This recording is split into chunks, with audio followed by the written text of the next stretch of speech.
half my brain tied behind my back just to keep it fair. You still got that song I asked for yesterday standing by in case I need it? All right, good. Here's Mark in Albuquerque, New Mexico, as we start on the phones. Welcome, sir. Great to have you on the EIB network.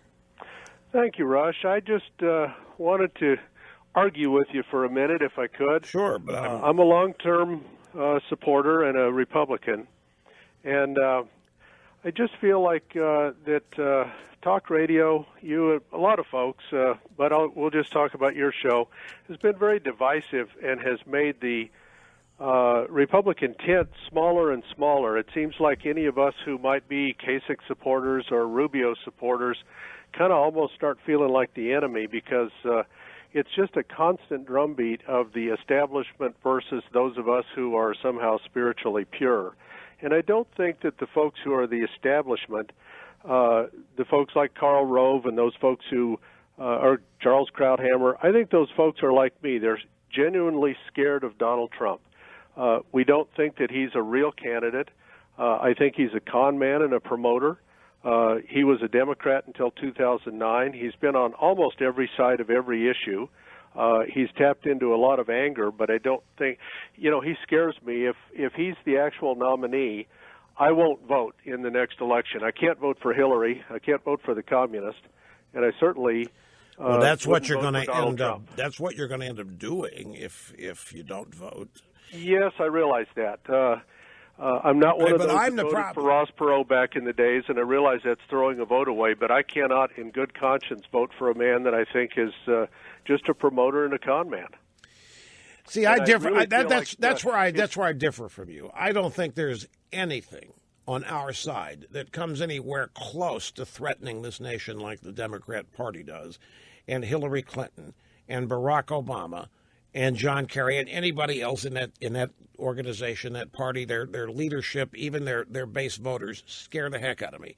And I don't think, no matter who we throw up, no matter who wins this nomination, there is no way they in any way scare me even close to what Hillary Clinton and the rest of the Democrat Party make me feel. Well, Donald Trump does scare me that much. I don't think that there's a moral compass there. I very much think that he's in this for the publicity, and all of a sudden one morning woke up and said, hey, I've got a huge amount of support.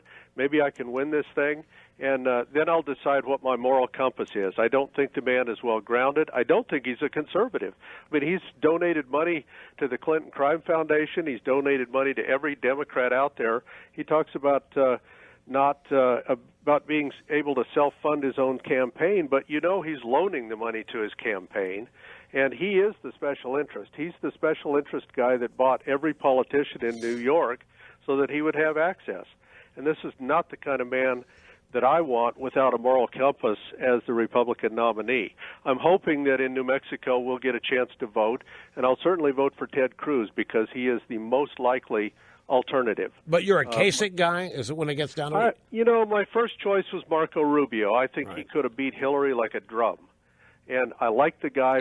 I said as much. If it weren't for that Gang of Eight, all he would have had to have done was apologize. We are an amazingly forgiving bunch of people, are we not, Mark? Yes, we are. But the Gang of Eight was actually an attempt to deal with illegal immigration, and I find that to be an adult point of view. Okay. And not dealing with immigration, I find to not be an adult point of view. So, I'm not going to mark him down for that.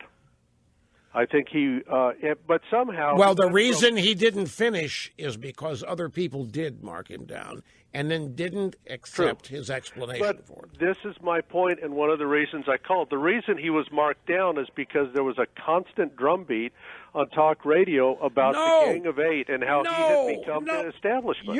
If you don't understand something by now, you've got to learn this. The people do not need me or anybody else telling them about illegal immigration to oppose it.